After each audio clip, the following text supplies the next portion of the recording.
Bonjour à tout le monde et merci d'être là. Donc, nous avons le plaisir d'accueillir ce matin Guillaume Clossat. Alors Guillaume, on peut dire que vous êtes un Européen farouche et combatif.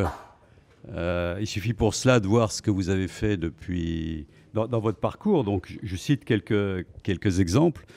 Vous avez cofondé en 2003 Europa Nova, qui est un think tank dont je cite la mission parce qu'elle est intéressante, hein, accélérer la marche vers une puissance publique européenne démocratique, économique et sociale, capable de résister aux crises et aux tentations de repli sur soi, engagée en faveur d'une mondialisation équilibrée, respectueuse des individus, des cultures et soucieuse d'un développement durable de la planète.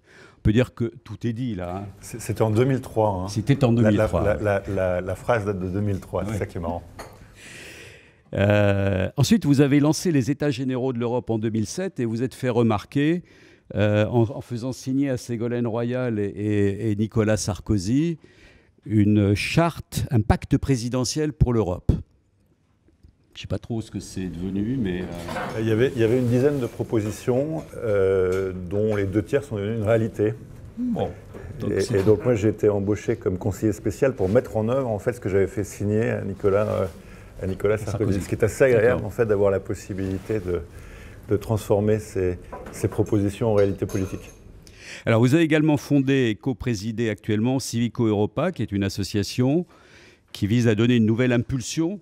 Donc ça veut dire qu'il faut une nouvelle impulsion au projet européen et plus particulièrement à la démocratie et à la citoyenneté dans un monde en pleine mutation. Donc je crois que c'est des mots importants sur lesquels on reviendra, j'espère. Et puis en octobre dernier, vous avez été nommé conseiller spécial du vice-président de la Commission européenne chargé du marché numérique. Donc on ne peut que s'en réjouir parce qu'on voit bien que l'Europe a encore fort à faire pour faire face aux géants mondiaux. Et puis vous avez publié plusieurs ouvrages, donc Europe, la dernière chance, celui-ci, Une jeunesse européenne en 2014, et puis vous venez de publier Media for Good. Vous intervenez régulièrement auprès des médias. Enfin bref, vous êtes un défenseur actif d'une Europe plus politique, plus démocratique, une Europe des peuples, quoi, si je comprends bien. Or, la réalité est quand même un peu différente. La machine Europe fonctionne. On se demande même parfois si elle ne tourne pas un petit peu à vide, mais à côté de ça, c'est des crises à répétition, la crise de la dette, la crise des migrations, la montée de l'euroscepticisme, le Brexit. Voilà. Alors évidemment, l'Allemagne et la France viennent de signer, assez discrètement d'ailleurs, le traité d'Aix-la-Chapelle, dont on ne comprend pas très bien à quoi il correspond, mais peut-être que vous nous éclairerez là-dessus. Mais Angela Merkel est sur le départ, Emmanuel Macron est un peu seul et puis empêtré dans des problèmes domestiques. Alors, qu'est-ce que ça va donner? Voilà, alors, une Europe qui protège, une Europe plus démocratique, plus solidaire, plus écologiquement responsable, plus solide face aux géants mondiaux. Est-ce qu'on peut encore y croire?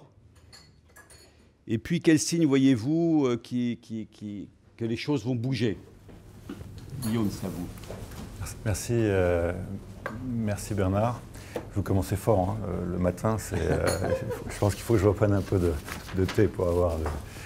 D'abord, merci infiniment de m'avoir invité. Je suis heureux d'être parmi vous aujourd'hui. J'ai assisté il y a bien longtemps à l'invitation de Marc Ullmann à des petits déjeuners avec sans doute certains d'entre vous. Et donc c'est un plaisir renouvelé d'être ici et puis de ce côté-là pour engager une discussion et un dialogue. Peut-être un complément sur mon parcours. J'ai toujours été attaché au débat d'idées, mais j'ai toujours eu à côté un métier.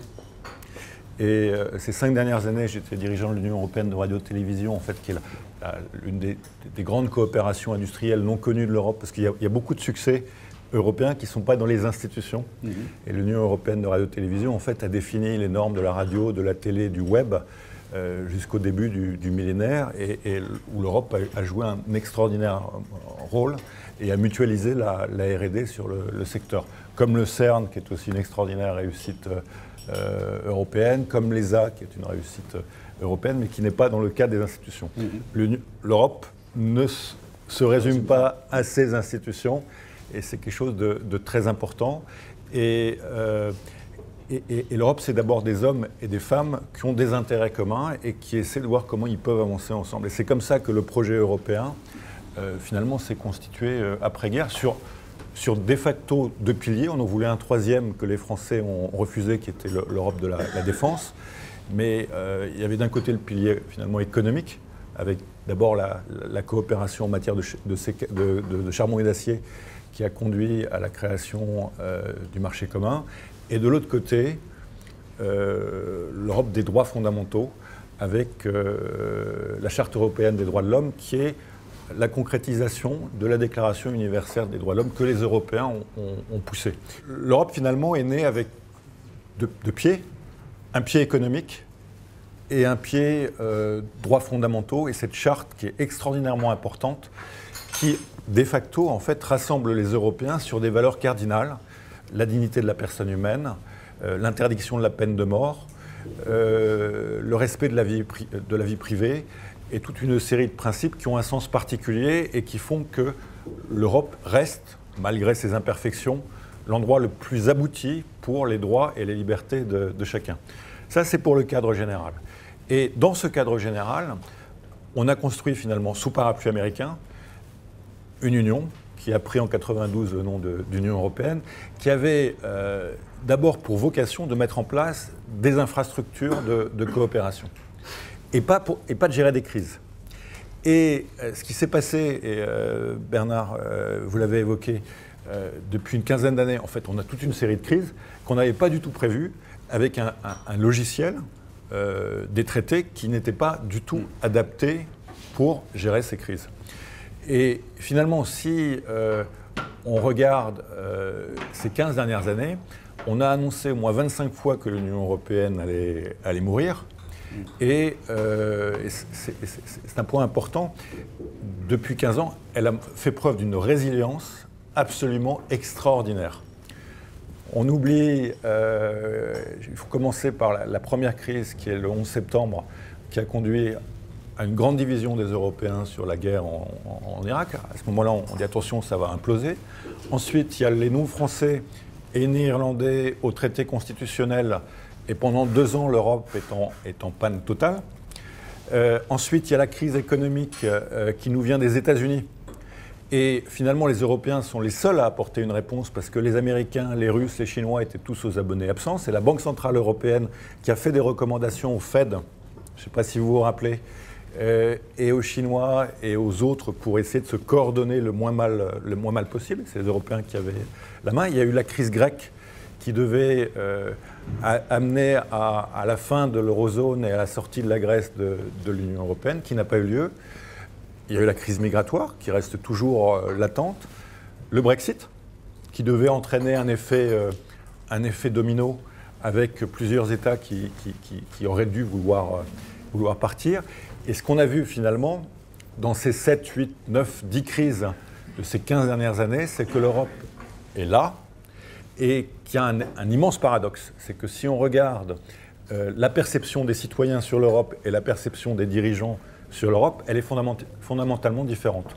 J'ai regardé les derniers eurobaromètres et ce qu'on voit est intéressant. D'abord, le niveau d'adhésion des citoyens au projet européen n'a jamais été aussi fort depuis 2007-2008. Deuxièmement, le niveau de préoccupation.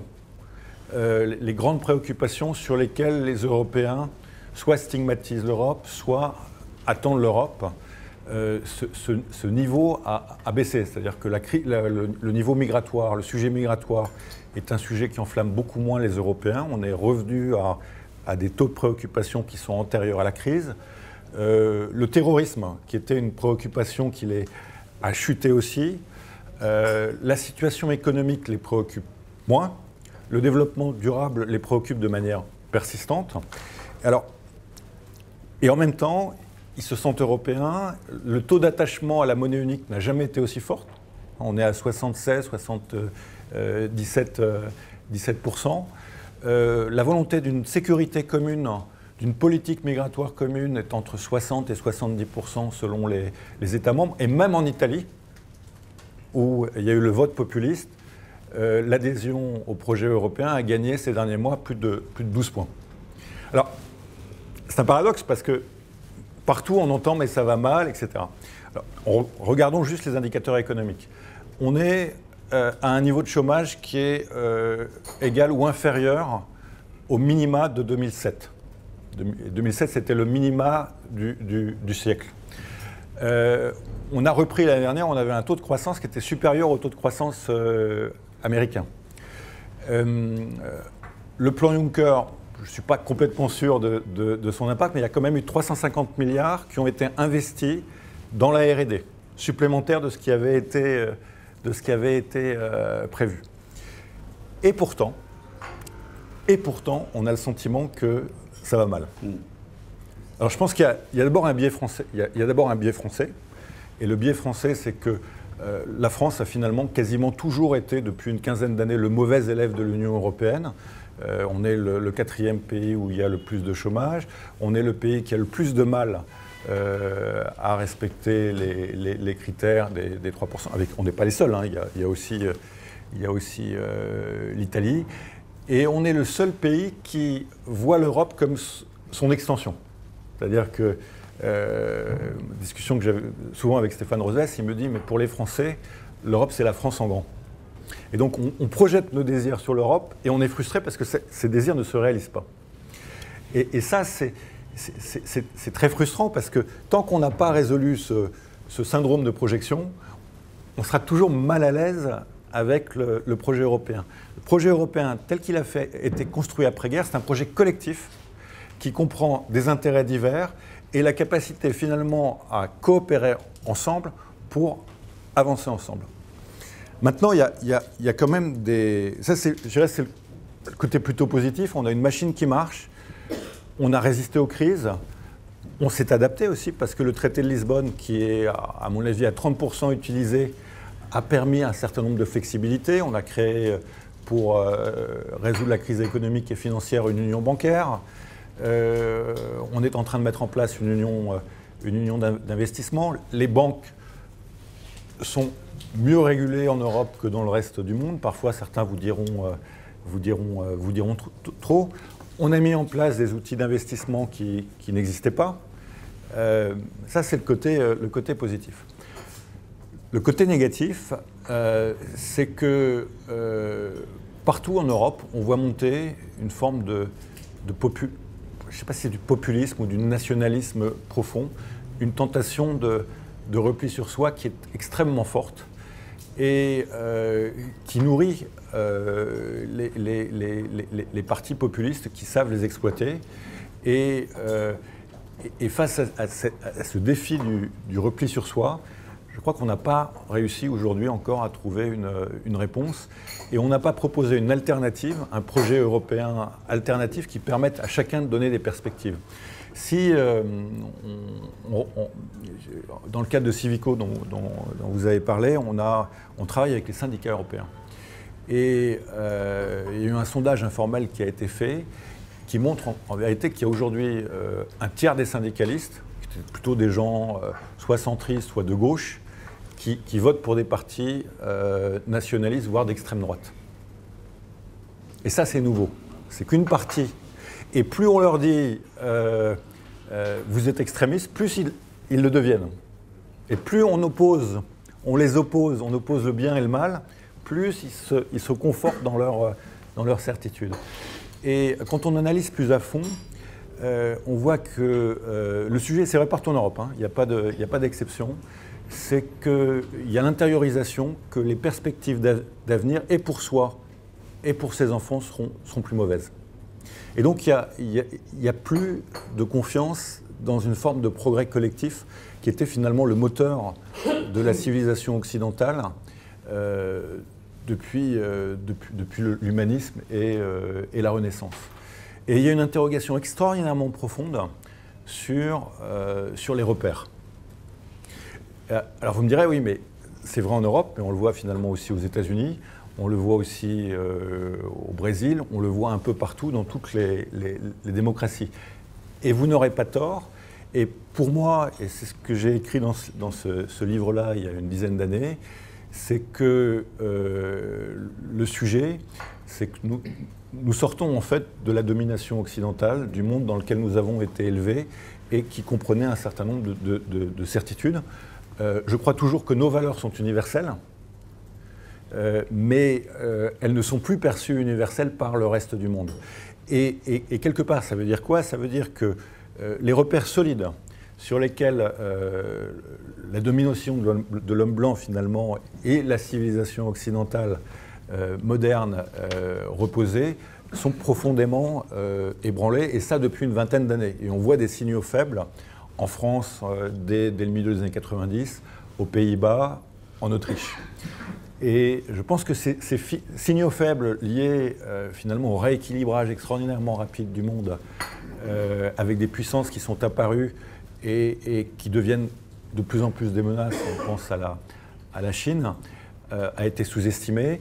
Et puis on a sous-estimé aussi la puissance des transformations en cours qui, pour moi, en tout cas de mémoire d'occidentale, n'ont d'équivalent que la période de la Renaissance. Période de la Renaissance où finalement, en 2 décennies, l'Europe devient mondiale. Elle se projette dans le monde. 2 puissances qui étaient marginales, qui sont le Portugal et l'Espagne, deviennent les 2 puissances dominantes. L'or d'Amérique entraîne aussi une marchandisation de la société qui est extraordinairement rapide. Et puis on vit plusieurs révolutions. La révolution de l'imprimerie, une révolution industrielle avec des bateaux qui sont beaucoup plus rapides, des outils et des armes qui se développent de manière extrêmement puissante. Une remise en question mentale avec l'idée que l'homme est au centre de tout et la religion qui est questionnée. Et je crois qu'aujourd'hui, on est exactement dans le même paradigme. Transformation radicale avec de nouvelles puissances, interrogation de la place de l'homme dans la société, avec notamment toutes les réflexions sur le transhumanisme et les peurs d'une intelligence artificielle non maîtrisée, révolution technologique clé que nous ne dominons pas, avec des nouvelles technologies sur lesquelles nous avons du mal à être leader, alors que nous avons des atouts. Et une dernière révolution qui est cette révolution finalement de l'information, avec l'apparition d'Internet. Au milieu des années 90, j'en parlais avec le fondateur du Net, Internet c'était un outil scientifique pour faire progresser la recherche. Ensuite ça s'est développé comme un outil de liberté pour les individus et d'expression. Dans les années 2000, il y a la mode du tous blogueur, je ne sais pas si vous vous rappelez, du tous journaliste, où la parole du blogueur commence à valoir celle de l'expert. Avec les réseaux sociaux, la parole du citoyen ou du quidam vaut plus que celle des institutions. Et puis, je dirais qu'on arrive dans une période, je ne sais pas si on l'appelle la période des gilets jaunes, mais les gilets jaunes aussi ont d'autres réalités dans d'autres pays du monde. C'est l'époque où on ne sait plus quelle parole vaut plus qu'une autre, puisque même les gilets jaunes se remettent en question les uns les autres. Et donc on est dans une période où on ne sait plus quelle valeur attacher à la parole des uns et des autres. Et je crois que le sujet de l'Europe, c'est pas de se dire on va réparer, c'est de se dire quel est le monde qu'on veut demain, comme on a toujours eu des réflexions sur les Lumières, finalement, c'est la réflexion sur un monde libre où l'homme est émancipé, où il y a des pouvoirs et des contre-pouvoirs. Quel est le monde que nous voulons demain? Et moi, j'ai ma propre idée de ce monde et comment nous voulons y aller. Avec une grande différence par rapport au passé, c'est que les gens veulent participer à cette aventure. C'est qu'il y a un désir extraordinaire de contribuer collectivement à la création d'une histoire, d'un sentiment commun. Et c'est vrai au niveau local, c'est vrai au niveau national, c'est vrai au niveau européen, et c'est sans doute vrai, moins, mais sans doute vrai au niveau global. Et je pense que ça s'explique encore une fois par deux phénomènes. La révolution de l'éducation, parce que finalement les gens n'ont jamais été aussi bien formés, aussi bien éduqués dans le monde, et la révolution numérique qui a montré finalement que l'élu, le représentant, n'était pas un surhomme. Et nos démocraties libérales se fondaient sur une représentation et finalement sur une forme de supériorité du représentant qui était oint par le vote. Et là, il y a un doute, et le système actuel met en évidence les faiblesses des uns et des autres, ce qui est problématique dans le domaine de la représentation. Et donc on a un sujet de projet collectif, on a un sujet d'articulation démocratique. C'est quoi la démocratie de demain? Sachant que notre système démocratique, alors on dit libéral, mais il y a 2-3 ans, on aurait dit tout simplement notre système démocratique. Hein. Notre système démocratique d'après-guerre s'est fondé sur plusieurs piliers. Un pilier qui était l'inclusion. Au départ, la démocratie, c'était pour les hommes blancs, riches, c'était la démocratie du sens, qui avait les moyens de payer. Puis petit à petit, c'était tous les hommes, puis c'était les femmes, et puis on a rajeuni. Et donc il y a eu le vote, puis il y a eu toute une série de types de consultations dont le référendum fait partie, avec des droits et des libertés fondamentales qui étaient protégés. C'est tout l'objet du préambule de notre Constitution et le rôle des cours constitutionnelles que de protéger un nombre de droits de plus en plus grand, en fait, et donc cette dynamique de droits, et puis des pouvoirs et des contre-pouvoirs qui permettaient de réguler les excès des uns et des autres. Et cette dynamique, finalement, avec la chute du mur, elle s'est ralentie. On a considéré que la démocratie était quelque chose de statique, et on a arrêté finalement de l'inventer. Et pour moi, le sujet, c'est que nous devons continuer d'inventer ensemble les prochaines étapes démocratiques. À titre personnel, je crois à l'utilité de la démocratie représentative. Je pense que penser requiert du temps, mais nos élus doivent avoir les moyens de bien le faire. Et je crains la dynamique populiste où finalement, autrefois on ne voulait pas payer les élus, donc on leur donnait plein d'avantages, et aujourd'hui, mais ça leur permettait d'avoir une certaine indépendance, et aujourd'hui on a supprimé tous les avantages, et nos élus sont extrêmement dépendants des partis et sont sans doute insuffisamment payés pour bien exercer leurs responsabilités. Donc il y a une vraie réflexion à avoir sur ce sujet-là, parce que la démocratie représentative suppose que les élus aient les moyens, la liberté de bien fonctionner. Ça, c'est une vraie préoccupation, et je suis inquiet de la vague populiste qui touche même des partis modérés qui veulent laver plus blanc que blanc. Le deuxième sujet, c'est qu'il faut inventer une démocratie participative et délibérative qui complète qui s'articule et qui renforce la démocratie représentative. Et pour ça, il faut expérimenter. Il faut expérimenter. Et je crois que les outils technologiques existent aujourd'hui pour créer des formes de démocratie délibérative et participative continue. Il n'est plus acceptable pour personne aujourd'hui uniquement de voter une fois tous les 5 ans ou d'être consulté à l'occasion d'un référendum, souvent instrumentalisé par le pouvoir en place et qui se retourne contre ce même pouvoir. Et ça, c'est plus acceptable.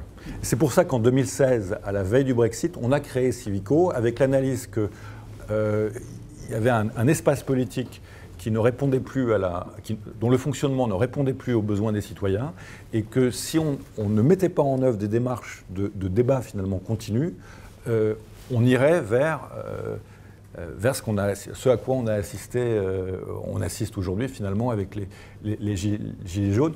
Toute une partie de la population n'a pas d'espace pour s'exprimer, et elle n'a comme seule manière de s'exprimer que la révolte. Alors juste sur l'Union, et puis je conclus, je crois qu'il y a un défi qui est qu'on a besoin d'une Europe dont les gens sentent qu'elle est à eux. Ils ont besoin d'avoir le sentiment, et moi j'ai besoin comme citoyen d'avoir le sentiment, d'avoir le contrôle sur cette Europe. Mais qu'est-ce que ça veut dire démocratie européenne? Et concrètement, comment penser une démocratie européenne si on n'a pas une éducation civique minimale commune sur l'Europe?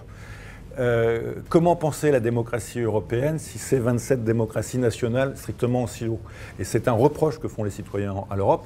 Mais l'Europe, ça n'existe pas, puisque chacun défend son bout de gras, et que finalement, l'Europe, c'est une guerre de tous contre tous pour récupérer un peu de pognon. Et ça, c'est pas possible, parce que ça mine l'idée même européenne. Moi, je ne suis pas fédéraliste, loin de là. Je pense en revanche que intérêt national et intérêt européen doivent se penser en complémentarité et doivent se renforcer mutuellement l'un l'autre.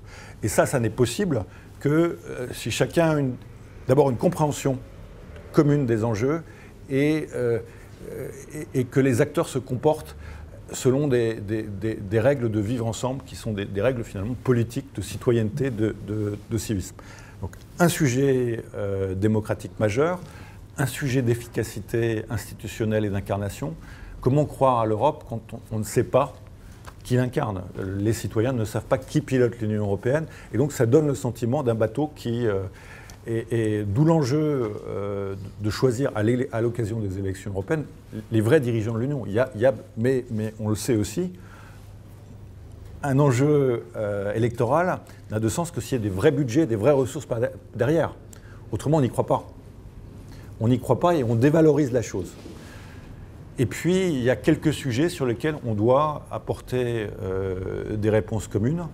Je pense qu'il y a le défi migratoire sur lequel on a été jusqu'à présent incapable de se mettre d'accord sur les défis. Chacun a sa propre vision des enjeux migratoires. À partir du moment où chacun a sa propre vision, on ne peut pas avoir de politique commune. Il y a le défi économique et notamment par rapport aux nouvelles puissances, la Chine, mais aussi aux nouvelles puissances transnationales que sont les GAFA, sur lesquelles il faut que nous ayons une position commune et que nous ayons une stratégie alternative. Ce ne sont pas forcément uniquement des rivaux, ce sont des partenaires, mais l'Europe est le seul grand espace à ne pas avoir de vision alternative. Même aux États-Unis, il y a une réflexion sur qu'est-ce qu'on fait comme alternative aux GAFA. Et le Congrès regarde la possibilité d'exempter du droit de la concurrence les médias pour que les médias puissent se regrouper aux États-Unis et créer des sortes de contre-puissance économique. En Europe, quelle est la réponse? Et je pense que si j'avais juste un troisième sujet, il y en a beaucoup d'autres, c'est l'intelligence artificielle. Nous vivons...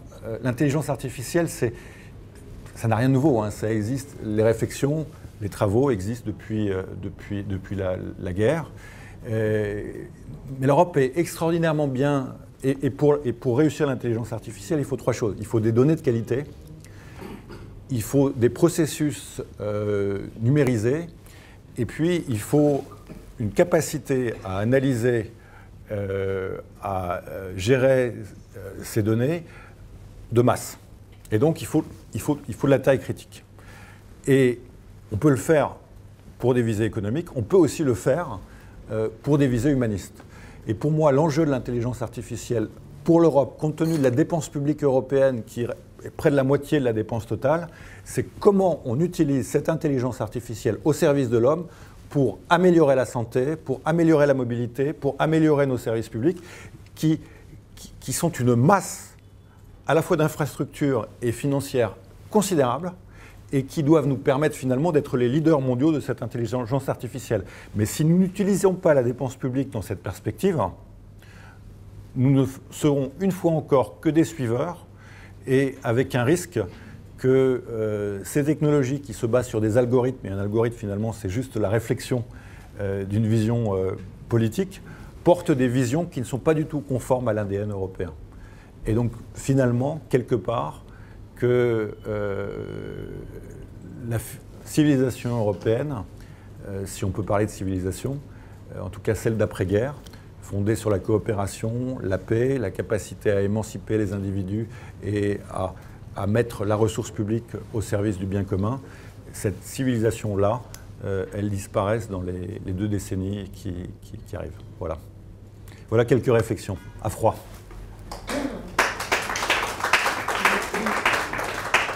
On va passer aux questions. Alors, comme j'ai le micro, je vais en profiter.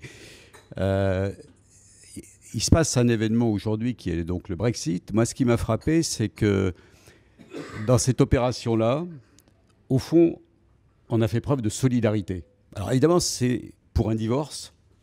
Les pays européens ont désigné un négociateur.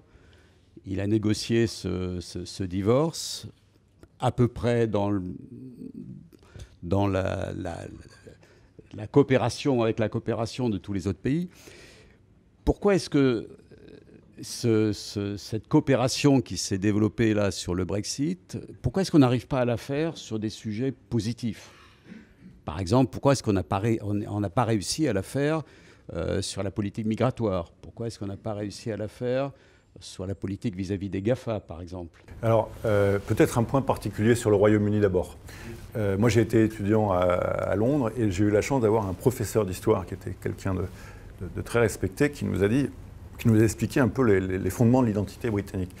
Et selon lui, l'identité britannique était une identité institutionnelle qui reposait sur un certain nombre de piliers. D'abord la monarchie, parce que la monarchie a eu un rôle extraordinaire dans le vivre ensemble. Finalement, elle a regroupé une série de royaumes qui ont été unis par le même monarque.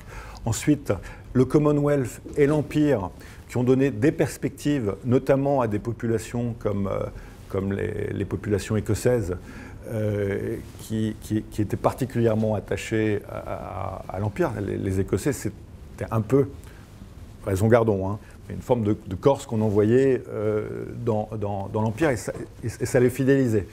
Il y avait le Parlement, qui était extraordinairement respecté, la religion, qui était une religion d'État incarnée par le souverain, et puis les médias, qui étaient considérés comme les meilleurs médias du monde. Et ce qu'il nous disait, c'est qu'à partir des années 30, en fait, l'ensemble de ces fondements ont été profondément remis en question.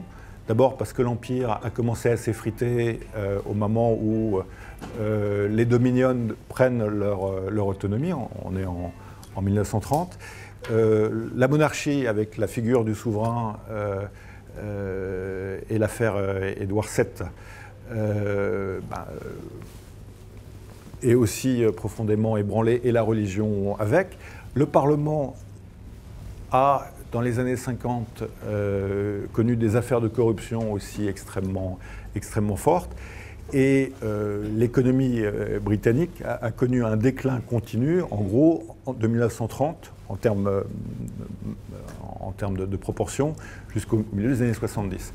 Et il nous expliquait que le Royaume-Uni vivait une crise identitaire extraordinairement forte et que l'Europe avait servi finalement à éluder la question identitaire et reporter sur l'Union européenne toutes les questions qu'on ne voulait pas se poser à soi-même.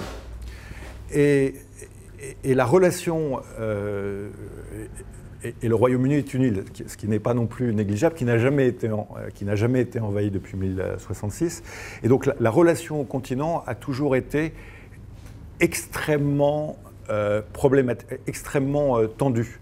Et son sentiment, et c'est le mien aussi, c'est que l'Union européenne a servi de bouc émissaire. Les Britanniques ont voté pour sortir. Alors, certes, c'est une désinformation, il y a eu beaucoup de désinformation au moment de la campagne, mais le travail de désinformation, c'est un travail qui a été mené les 40 années précédentes, dès le jour où le Royaume-Uni a intégré l'Union européenne. Et M. Murdoch s'est donné comme mission de détruire cette adhésion dès le début. Et aux États-Unis, il y a des fonds extraordinairement bien dotés, notamment il y a un fonds qui s'appelle le fonds Margaret Thatcher dans la fondation Heritage, qui avait pour mission de fragiliser et de trouver, qui existe depuis une quinzaine d'années ou une vingtaine d'années, de fragiliser et de miner l'Union européenne de l'intérieur. Et donc, le Royaume-Uni et le reste de l'Union, c'est pas la même chose. C'est pas la même chose. Et pour moi, tant que le Royaume-Uni n'a pas géré sa crise identitaire qui date de 1930, eh bien, on aura du mal à travailler correctement avec les Britanniques. Et donc j'en viens, moi qui suis un défenseur de l'appartenance du Royaume à l'Union, j'en viens à souhaiter qu'ils sortent de l'Union, qu'ils sortent de cette affaire de Brexit qui leur empêche de poser toute question sur leur identité, leur projet, pour savoir qui ils sont. Et sachant qui ils sont, s'ils reviennent, ils le fassent en connaissance de cause et en étant conscients d'eux-mêmes. Mais tant que ce travail interne n'est pas fait, finalement, ça nous mine, ça nous empêche d'avancer. Ils nous ont divisés tout nous apportant des choses. Hein. Je veux dire, la forme de libéralisme qu'ils nous ont apporté était sans doute nécessaire à l'économie européenne, la capacité de défense, la projection mondiale, enfin il y a beaucoup d'actifs, mais tant qu'eux-mêmes ne sont pas clairs avec eux-mêmes, nous ne pourrons pas nous-mêmes avancer avec eux correctement. C'est pour moi une préoccupation de fond. Deuxièmement, sur l'unité européenne, il y a plusieurs raisons. Il y a une première raison, c'est que dès avant le vote du 23 juin 2016, les citoyens ont compris tout d'un coup que l'Europe pouvait être mortelle. Et on a commencé à voir partout dans l'Union remonter le sentiment d'appartenance européenne. Ceci d'autant plus grand dans un contexte où la Russie a été perçue à l'Est comme un danger extraordinairement et de plus en plus fort. Et on a compris aussi que l'Amérique de Bush, mais finalement dans la lignée de l'Amérique d'Obama, continuait à s'éloigner de l'Union européenne. Et que finalement nous étions seuls au monde. Et ça, cette préoccupation, elle explique, à mon avis, le taux d'adhésion des Européens au projet européen. Et elle explique aussi le fait que nous ayons réussi, à partir de 2010, à partir finalement du vote britannique, à mettre en place l'émergence d'une défense européenne commune, à la fois une coopération structurée dans le domaine militaire, que la Finlande, ancien pays neutre, vient de rejoindre, une capacité de R&D, poussée par le président Hollande, mais portée véritablement par le président Macron, avec la bienveillance des Allemands et d'autres pays, puisque la coopération sur la R&D, je crois qu'elle regroupe 23 pays, États membres. Donc c'est quasiment toute l'Union européenne qui est derrière. Alors, troisième point, quel avenir finalement aujourd'hui, si on regarde ce qui se passe, les Européens ont compris qu'ils avaient intérêt à rester unis parce qu'il y a cette problématique de rééquilibrage du monde. Il y a des intérêts financiers aussi qui sont extrêmement forts et que ni les Polonais, ni les Hongrois, ni les Tchèques n'ont envie de voir les financements européens se réduire. Et ils souhaitent pouvoir, ni les Italiens d'ailleurs, et ils souhaitent pouvoir en bénéficier pleinement. D'ailleurs, la Pologne et la Hongrie sont deux très gros bénéficiaires de la plupart des fonds européens et ils sont particulièrement attachés. Ils les utilisent parfois même contre l'Union européenne. Mais bon, ça, c'est une autre affaire. Donc aujourd'hui, si on regarde ce qui peut se passer, il y a deux cas plutôt probables. Sachant que le Parlement, la Chambre des communes exactement, n'est d'accord que sur deux accords négatifs. Pas de report du Brexit. Pas de report du Brexit parce que s'il y a un report, on ne sait pas où ça nous amène. Ça oblige à des élections, à participer aux élections européennes. On ne sait pas aujourd'hui exclure les Britanniques des prochaines élections européennes, même si on repousse jusqu'en juin le départ formel. Et deuxièmement, Madame May ne veut pas de nouveau référendum parce qu'elle sait qu'un nouveau référendum, en vérité, tuera le Parti conservateur. Et elle considère que l'unité du Parti conservateur est un bien national beaucoup plus important qu'un nouveau référendum qui donnerait la parole aux Britanniques. Donc moi, je ne crois ni à l'hypothèse d'un nouveau référendum, ni à l'hypothèse d'un report lointain. Éventuellement, on peut arriver à faire un report jusqu'en juin au dernier moment. Il faudrait trouver une exemption pour que les Britanniques ne participent pas à l'élection européenne. C'est compliqué parce que normalement, ça suppose un nouveau traité, mais on arrivera à se mettre d'accord. Plus loin, c'est très compliqué parce qu'il y aura de nouvelles institutions, ça va contribuer à un chaos dont l'Europe n'a pas besoin. Aujourd'hui, ce qui peut se passer, c'est pour moi soit un départ sans accord, et dans ce cas-là, le problème, c'est que le 30 mars au matin, il faut rétablir des douanes et des droits de douane. Même si on a commencé à s'y préparer, on n'est pas complètement organisé et on ne sait pas non plus tous les risques. Et donc, dans ce cadre-là, j'ai recommandé, je l'ai écrit d'ailleurs dans la presse française, la création d'un fonds d'amortissement du Brexit, d'un fonds de solidarité Brexit. La deuxième option, c'est un accord à la baisse ou un accord à la hausse. Un accord à la hausse ne posera aucun problème. En fait, c'est la déclaration politique qui accompagne le plan Barnier, qui est sur lequel les 27 se sont mis d'accord, qui sera modifié en disant voilà, on va vers une union douanière. Le seul problème de cette option, c'est qu'elle divise le Parti conservateur en deux. 200 parlementaires la voteront sans doute, ou 150. Des travaillistes seraient prêts à la voter, mais 150 conservateurs ne la voteront pas. Et donc, la question de la division du Parti travailliste, du Parti conservateur se pose. La deuxième option, sur laquelle les conservateurs seraient prêts à s'engager, c'est la mise en place d'une frontière en Irlande du Nord, entre la République d'Irlande et l'Ulster. Et les Européens travaillent sur la possibilité d'une frontière dématérialisée avec des contrôles aléatoires. En vérité, ça fait bien longtemps qu'on y travaille et on est en train de voir, on finit les études de faisabilité pour voir ce qui serait faisable. Bien sûr, des contrôles aléatoires, ça a des risques, mais en vérité, la plupart des marchandises qui passent sont préenregistrées avant. Beaucoup sont enregistrées au niveau des ports pour le commerce international. Donc, on peut penser que c'est négociable. Cette option, il pourrait y avoir un accord du Conseil européen dessus et il pourrait y avoir un accord favorable de la Chambre des communes. On est à 7 semaines, donc l'incertitude est très grande sur la faisabilité temporelle. C'est ce que j'appelle l'accord, le Barnier moins, si vous voulez. Le Barnier moins ou le hard Brexit. Et l'autre solution, c'est le no deal, que personne ne souhaite. Mais dans le cadre du no deal, il est extraordinairement important de montrer que les Européens sont unis et que se dotent des moyens de la solidarité. Ce qui est important, c'est de montrer notre capacité d'anticipation, parce que ça fait quand même plus de 2 ans qu'on s'y prépare et les citoyens ne comprendraient pas. Ce qui est important, c'est de montrer qu'on se donne les moyens de protéger les citoyens qui vont, et notamment dans la perspective du président Macron d'une Europe et du président de la Commission d'une Europe qui protéger les citoyens et les régions qui vont subir les dégâts de ce no deal.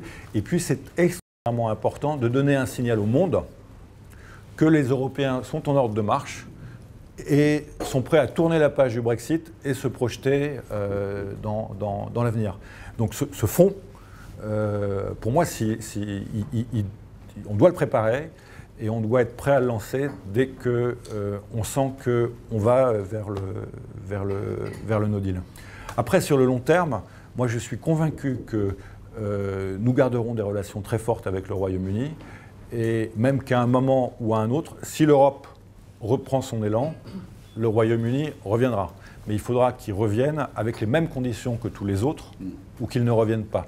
Parce que finalement, cette dynamique d'exemption, elle a miné le projet européen. On voulait faire plaisir aux Britanniques et on a miné ce qui justifiait l'esprit commun.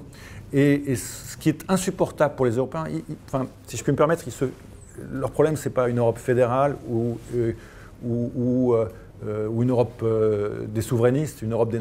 Ils veulent une Europe qui marche, une Europe qui les serve, et où ils sentent qu'il y a quand même du commun, il y a quand même du bien commun, et que ce n'est pas un champ de bataille, même policé. Et c'est ça pour moi le problème fondamental, c'est de permettre aux gens de se penser en commun. Qu'est-ce que c'est finalement que la souveraineté dans des démocraties modérées? C'est la capacité d'avoir une compréhension partagée de la réalité, parce qu'autrement on ne peut pas débattre. C'est la possibilité d'un débat qui permet de se projeter. C'est la possibilité d'un vote qui associe chacun.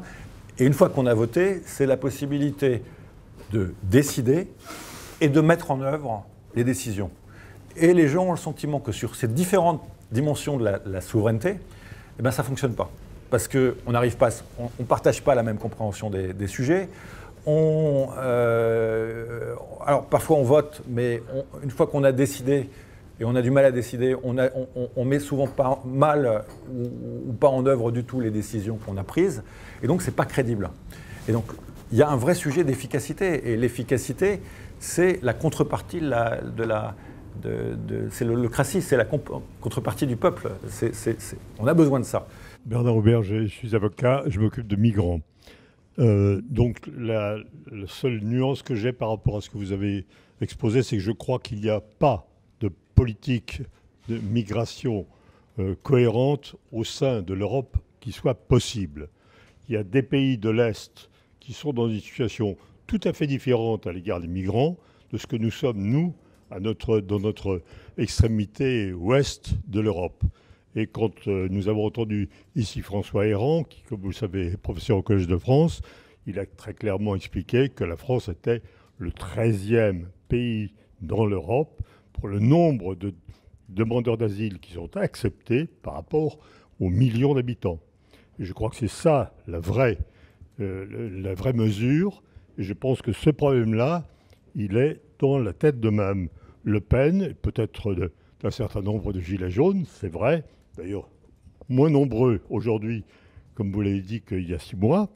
Et donc, je n'en parle pas plus. Mais il y a les deux piliers que vous avez fort justement distingués pour la création de l'Europe. Ces deux piliers sont minés. Le premier, c'est la Convention européenne des droits de l'homme, qui comprend les Russes, qui comprend tous ces peuples qui persécutent aujourd'hui les homosexuels, qui sont tous dans des dictatures et qui ne respectent pas la Convention européenne des droits de l'homme objectivement. Et d'ailleurs, la France elle-même a quelques difficultés, comme vous le savez, périodiquement, nous sommes condamnés par la Cour. Ce pilier-là, à mon avis, il est branlant, et je pense que l'attitude de la Russie à l'égard de l'Ukraine était une sorte de constat que la Russie ne faisait pas partie de la Convention européenne des droits de l'homme. Et ça, nous ne l'avons pas assez souligné. Et le deuxième, c'est le traité de Rome. Eh bien, le traité de Rome, il est fondé sur la concurrence. Et une concurrence qui s'est complètement dévoyée. Quel est l'intérêt pour les transports français qui reposent sur des infrastructures que nous avons construites, de faire circuler la Deutsche Bahn ou les chemins de fer italiens? Je crois que nous sommes allés beaucoup trop loin et on a aujourd'hui la possibilité de remettre ceci sur le métier, et notamment par suite de ce qui a été très justement relevé sur le refus de la Commission d'approuver la fusion de Siemens et d'Alstom. La concurrence, nous sommes allés beaucoup trop loin, nous avons beaucoup trop misé sur cette concurrence. Aujourd'hui, Trump fout en l'air l'organisation du commerce international que nous avons construite depuis 1945. Les Chinois ne sont pas en reste, et donc nous ne pouvons pas nous comporter comme nous l'avons fait il y a en 1957. Alors, plusieurs choses, maître. D'abord, sur la Convention européenne des droits de l'homme, oui et non. C'est-à-dire que les États membres de l'Union européenne l'appliquent. Et c'est ça qui est fondamental. Les Russes n'ont jamais vraiment appliqué cette convention. Et c'est la différence entre le droit qu'on affirme et le droit qu'on respecte. L'Europe est une zone de droit parce qu'on l'applique. Même en Hongrie, elle est appliquée. Et les citoyens hongrois peuvent saisir la CEDH et avoir la possibilité que leurs droits soient respectés. Et donc ça, c'est fondamental. C'est la différence entre une déclaration à vocation universelle, finalement c'est comme ça que les Russes la prennent, et nous qui nous considérons comme une communauté de droit. Et donc je ne peux pas dire que c'est miné, parce que ça n'a pas... D'abord, même la France a mis beaucoup de temps pour l'appliquer, on l'applique depuis 1992, hein, et secondo, il y a la conscience que ces valeurs, c'est vraiment fondamental. Et dans ce fondement, il y a une chose qui est extraordinairement importante, et vous le savez aussi bien que moi, c'est l'interdiction de la peine de mort qui traduit notre relation à la vie, l'idée que les institutions ne peuvent pas avoir le droit de vie ou de mort sur un individu, et que la réversibilité doit toujours être possible par rapport à la vie. Et ça, c'est quelque chose qui est vraiment fondateur d'une vision civilisationnelle, et c'est vraiment européen, et ça nous unit vraiment, et ça nous unit dans les 27. Premier élément. Deuxième élément sur les migrants. D'abord, oui, il n'y a pas de politique, il n'y a pas de compétence générale de l'Union européenne sur les migrations. Ça a toujours été considéré comme quelque chose de national, à ceci près qu'à partir du moment où il y a une libre circulation, il y a quand même des règles communes à avoir. Et à partir du moment où il y a un énorme défi qui concerne le monde, puisque l'Europe n'est pas le premier lieu d'accueil des migrants, loin de là, très très loin de là, il y a une réflexion commune et il y a à se mettre d'accord. Et bien sûr, il y a des différences culturelles qui existent entre les uns et les autres et des pays qui n'ont aucune expérience de la diversité. Je ne sais pas si on peut encore utiliser le mot ethnique, mais de ce type de diversité-là, et notamment les pays de l'Est de l'Europe, qui ont, pour certains aussi, un vrai sujet avec des minorités, notamment russes, qui sont très importantes. C'est une réalité qu'il faut prendre en compte. Mais cette réalité ne doit pas nous empêcher deux choses. D'abord, de développer une compréhension commune du défi. Et jusqu'à présent, il n'y a eu aucun Conseil européen qui a été dédié, et aucun pays n'a souhaité d'ailleurs mener cette réflexion, qui a été dédié à comprendre les défis à 5 ans, 10 ans des migrations. C'est pour ça que dans cette perspective, j'ai proposé la création d'un groupe d'experts européens sur les migrants qui nous permettent de développer une vision commune. Et cette vision commune peut au moins nous permettre une discussion. Mais si on n'a pas une base commune pour discuter, on ne peut que courir au désaccord. Et ça, ce n'est pas compréhensible de la part des gens. Puis il y a un deuxième élément, c'est qu'il y a quand même un certain nombre de pays qui disent converger en matière de migration. Et paradoxalement, même l'Italie pourrait se retrouver du côté de la France. Et que ces pays-là, il y en a 5, 6, il y a l'Allemagne, l'Espagne, le Portugal, la France, un ou deux autres États membres, qui se dotent d'un cadre commun pour créer une dynamique et pour tester des choses. Et le droit européen, via ce qu'on appelle la recommandation, permet de le faire. Mais au moins que ceux qui veulent avancer le fassent. Ou alors, ils se cachent sur la non-décision des autres pour ne rien faire parce qu'eux-mêmes ne veulent rien faire. Ce qui est aussi possible. Mais ça serait la traduction d'une absence totale de courage politique. Sur la concurrence, c'est vrai, on a mis au lendemain de la guerre des règles anticoncurrentielles fortes parce qu'on ne voulait pas qu'un certain nombre d'entreprises géantes se reconstituent qui ne profitaient pas aux citoyens qui avaient amené à la guerre. Certes, sans doute, il y a eu des excès. Il y a toujours un droit concurrentiel aux États-Unis qui reste au passage extraordinairement puissant, mais il est rarement activé. Le droit communautaire sur, je ne me rappelle plus des chiffres exacts, mais je crois sur les 1000 dernières affaires, il y en a seulement 11, ce qui n'est pas forcément... mais, mon Dieu, pourquoi Madame Vestager, qu'on critique beaucoup, a organisé une réflexion sur l'évolution du droit de la concurrence. Elle a demandé à notre prix Nobel français, M. Jean Tirole, de faire des propositions sur comment réagir à l'époque des plateformes et comment changer les règles. Elle a demandé une réflexion sur ce que pouvait être une nouvelle politique industrielle. Mais mon Dieu, pourquoi la France n'a pas elle-même été à l'initiative de ces... C'est facile, quand ça nous arrange, de victimiser la Commission européenne, mais en tout cas, il y a de la réflexion. Il y a de la réflexion, et la Commission aujourd'hui ne fait qu'appliquer des règles qui ont été décidées par les États.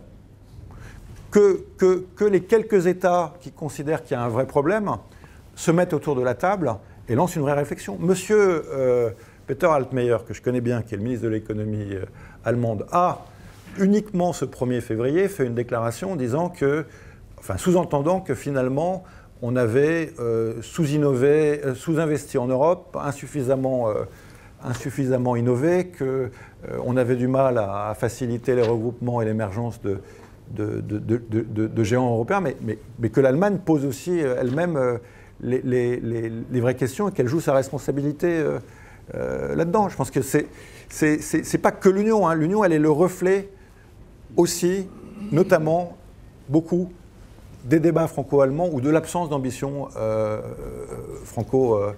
franco-allemande.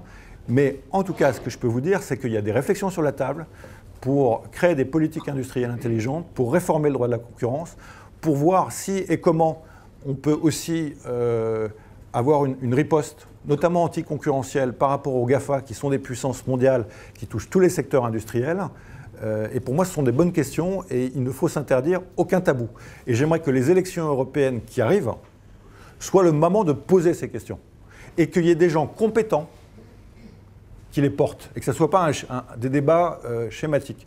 Et là, le sujet, c'est plus la qualité des bons hommes et des bonnes femmes, pardon d'utiliser ces mots, qui vont porter le débat et qui vont développer la vision. Et ça, c'est notre responsabilité. Ce n'est pas la responsabilité de l'Union européenne, c'est la responsabilité de notre parti, c'est la responsabilité de notre démocratie, c'est la responsabilité de nos médias et de chacun de nous. Jean-Denis Bourg, vous nous avez dit tout à l'heure que vous n'étiez pas fédéraliste, mais qu'il fallait faire conjuguer l'intérêt national et l'intérêt européen. Il me semble que c'est la situation actuelle, on est le cul entre deux chaises, en renvoyant l'intérêt national et l'intérêt européen à chaque occasion, vous venez de le souligner à l'instant précis. Donc ma question est de savoir, est-ce que vous imaginez qu'il soit possible qu'il y ait un processus pratique, concret, relativement rapide, sur des sujets importants qui me paraissent fondamentaux, c'est-à-dire la sécurité-défense, la fiscalité et le droit du travail. Je pense que c'est les trois sujets, il y en a d'autres bien entendu, mais ce sont trois sujets qui sont source d'épines dans les politiques nationales, dans la vie des Français, dans la vie des Gilets jaunes, et que sur ces sujets-là, si l'Europe n'arrive pas à intégrer des décisions d'une façon relativement rapide, on va toujours buter sur les mêmes problèmes. Merci. Michel Karma, est-ce que à l'heure de la mondialisation, l'Europe, c'est pas un petit peu petit c'est-à-dire que les jeunes aujourd'hui vont en Asie, vont aux États-Unis, ils vont partout dans le monde. Et est-ce qu'on peut finalement être déjà français, européen, mais finalement aussi citoyen du monde ?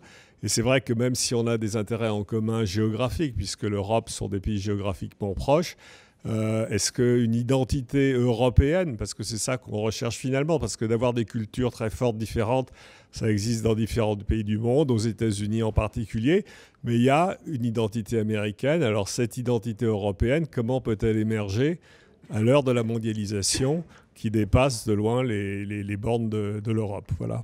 C'est quelqu'un qui est à la fois américain et français qui pose la question. Très bien. Merci Jean-François Soupizet, ancien fonctionnaire de la Commission dans la DG Connect. Mais je voudrais vous revenir quand même sur une ambiguïté qui est soulignée dans différents travaux, en particulier ceux de Luc Van de Middelaar, sur le concept d'Europe de paix et le concept d'Europe de puissance.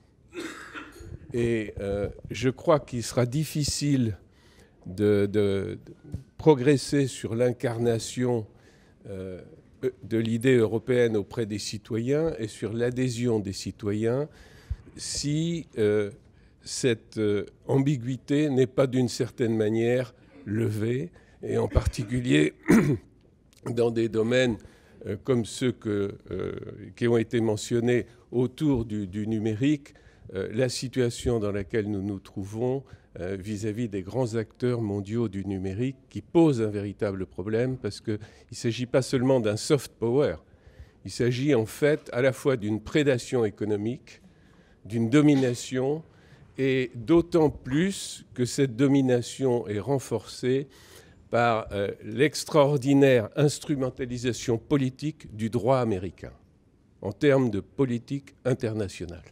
La première, c'est que je pense qu'il y a une question de méthode, en fait, pour que l'Europe puisse mieux avancer.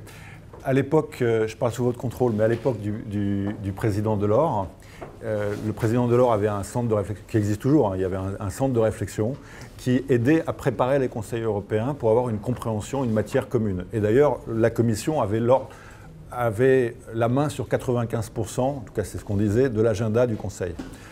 Aujourd'hui, le Conseil européen a la main tout seul sur l'agenda du Conseil et il n'y a pas de cellule, d'un point de vue pratique, de fonctionnaires du Conseil qui préparent vraiment les dossiers. Il y a un cabinet du président du Conseil européen qui a 10 ou 15 personnes et dont mon ami Luc Van Middelaar a fait partie à l'époque de Van Rompuy.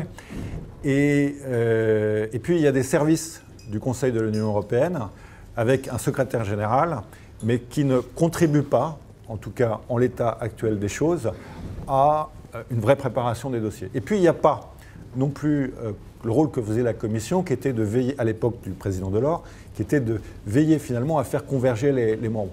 Et donc on arrive un peu la gueule enfarinée, aujourd'hui au Conseil européen, avec des réunions qui ne sont pas véritablement préparées et sur lesquelles elles ne sont pas préparées ni sur le fond de l'analyse stratégique, ni sur la vraie convergence des États membres. Alors les représentations permanentes, qui sont les ambassades de l'Union européenne des États membres à Bruxelles, travaillent beaucoup quand même, mais le Conseil n'a pas la ressource humaine pour vraiment faire un drive politique. Et pour moi, s'il y avait une chose à faire pour améliorer le fonctionnement qui serait simple, c'est-à-dire on crée une entité de 50 personnes qui travaillent à la vraie préparation de ces conseils européens et à la convergence.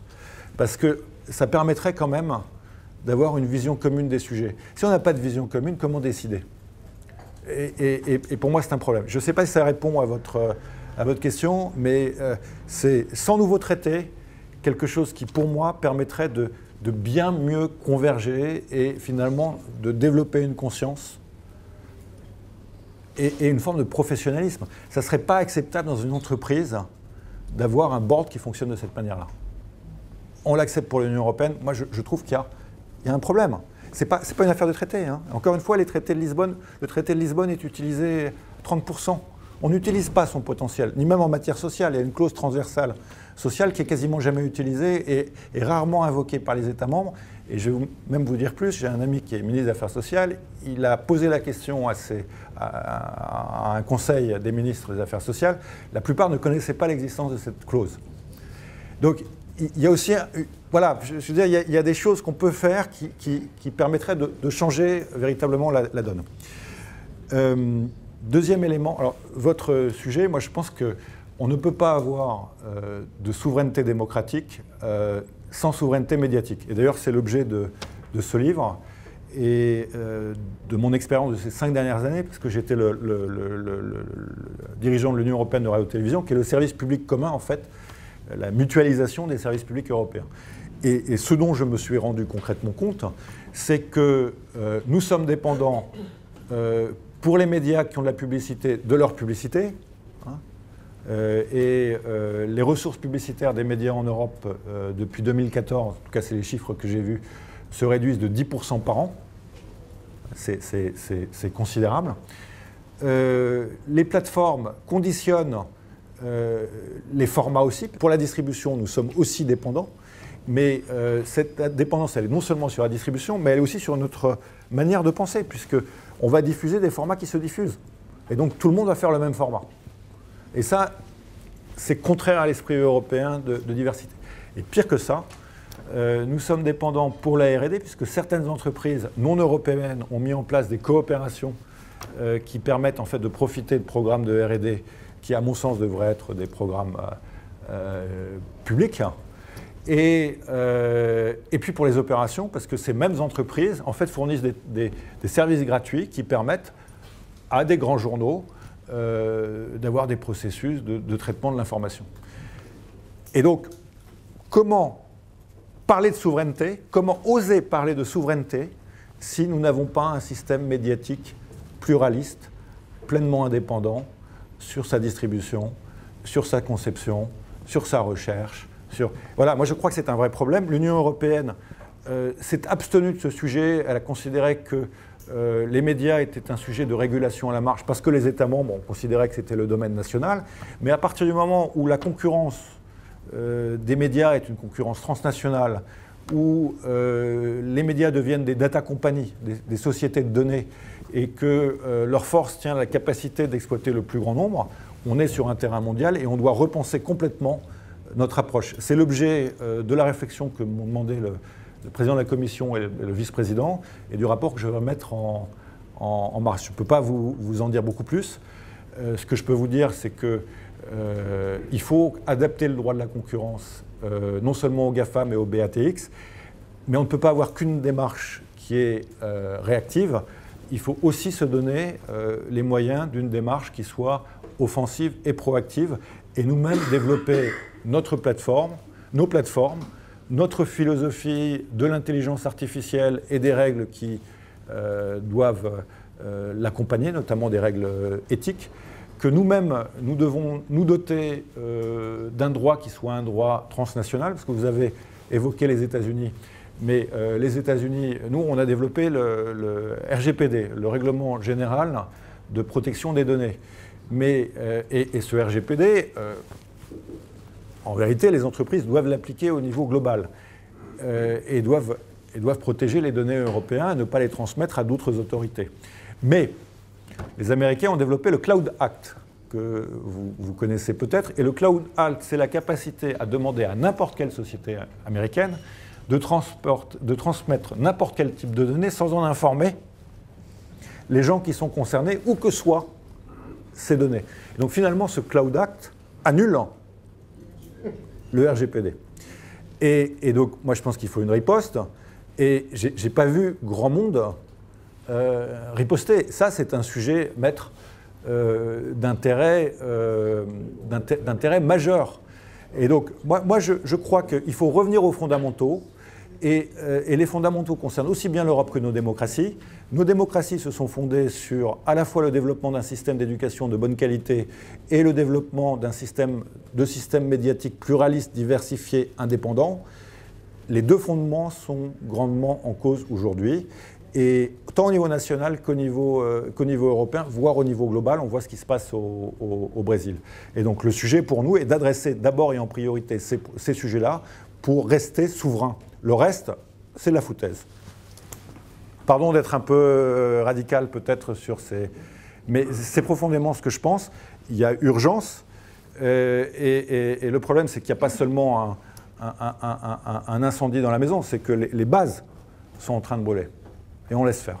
Jean-Claude Azra, je voulais revenir, si je puis dire, mettre ensemble deux parties de votre propos, vos développements sur nos difficultés avec la démocratie et comment la faire vivre, lui garder une dynamique qui fait qu'elle évolue et qu'elle vive, et les difficultés de l'Europe, notamment la montée des nationalismes et le fait que l'Europe est souvent critiquée, perçue comme un espace non démocratique par les citoyens européens, ou en tout cas un espace où ils ne voient pas comment exprimer leur volonté, d'où la tentation de revenir à des espaces démocratiques nationaux.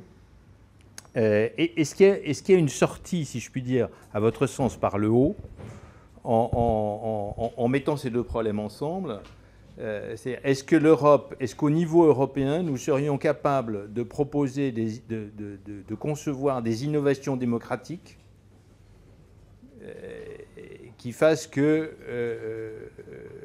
à la fois, ça rapproche les citoyens de l'Europe et ça nous fasse avancer sur notre espèce de crise de fonctionnement de la démocratie, comment la faire mieux fonctionner, comment faire mieux notamment développer cette démocratie participative que vous appeliez de vos voeux à côté d'une démocratie représentative plus classique.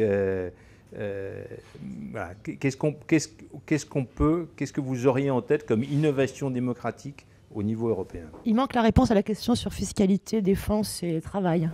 Alors, fiscalité... non, mais parce que j'ai répondu sur la méthode. Mais la fiscalité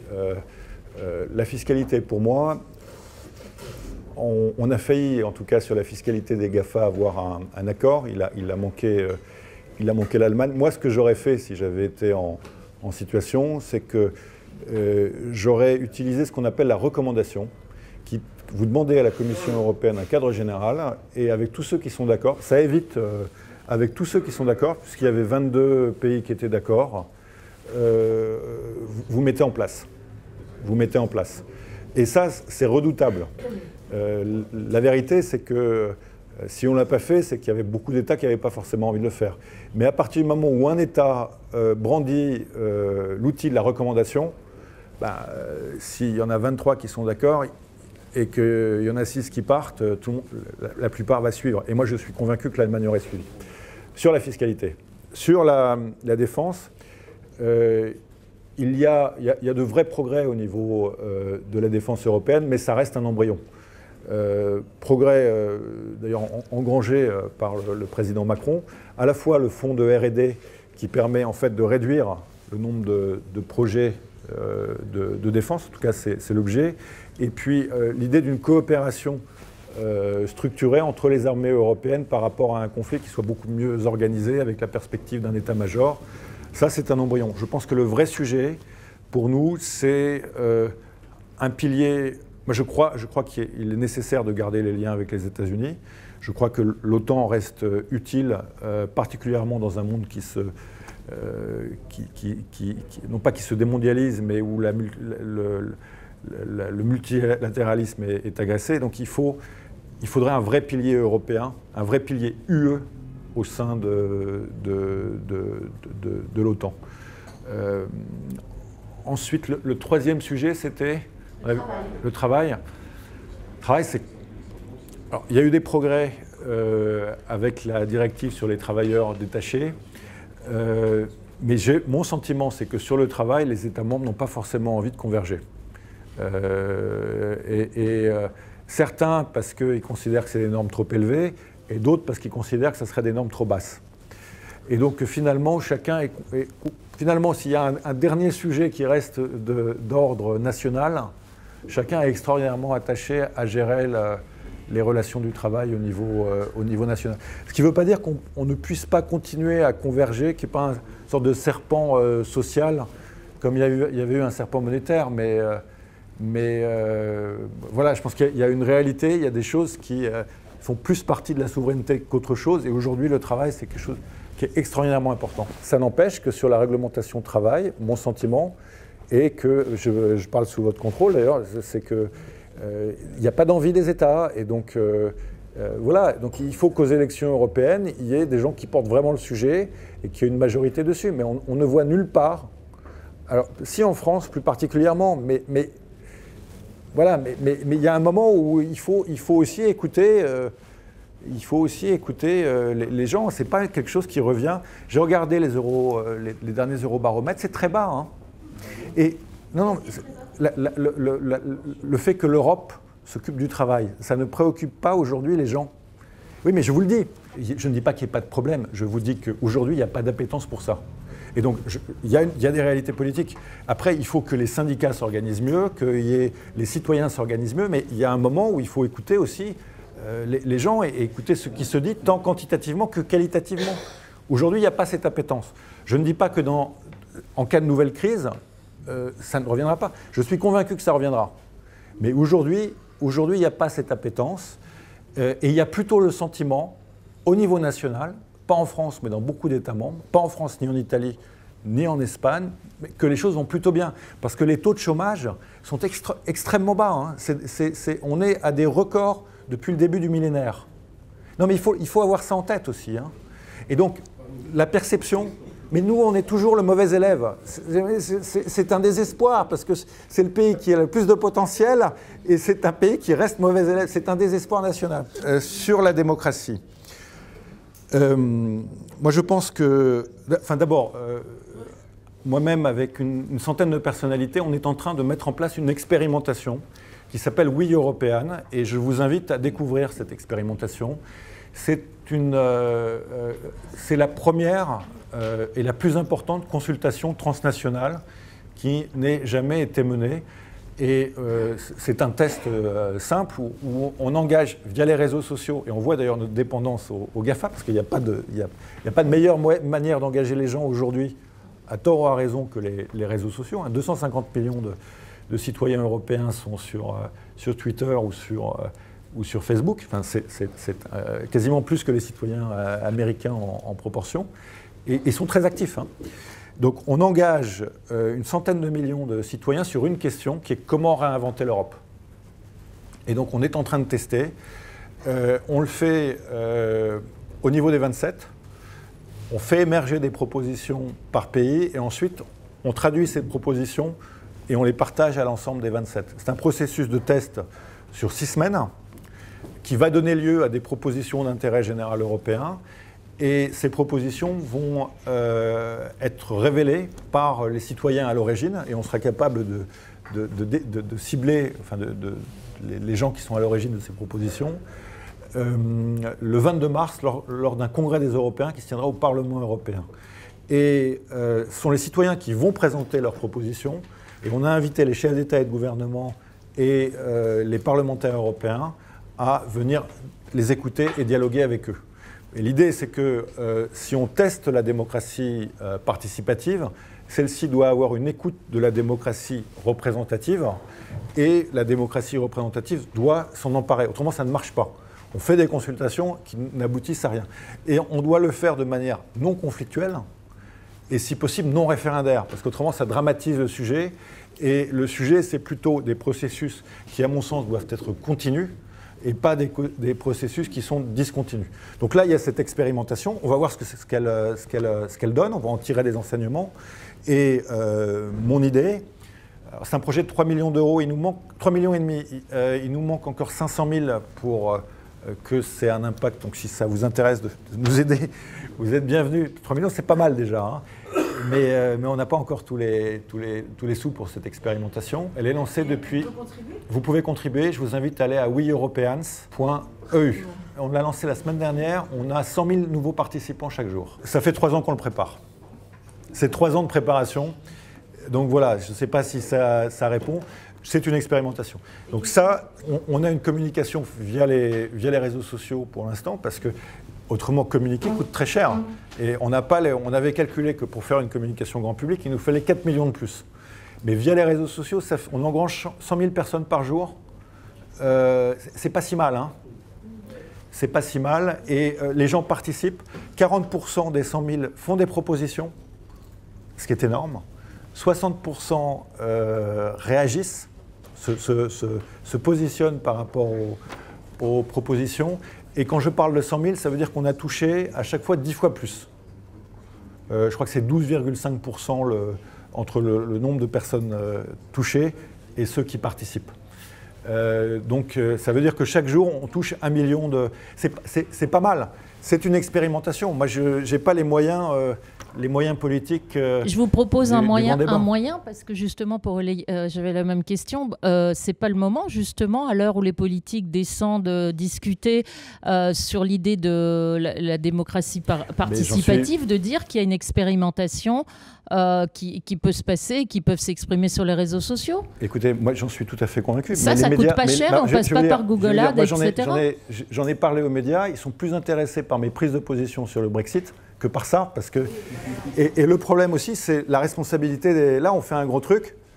On a fait un appel qui est sorti dans 22 journaux, mais qui n'a quasiment pas été repris, parce que ça n'intéresse pas les médias. Pardon de le dire, hein, mais ça n'intéresse pas les médias. Beaucoup sont au courant, ils ne le font pas.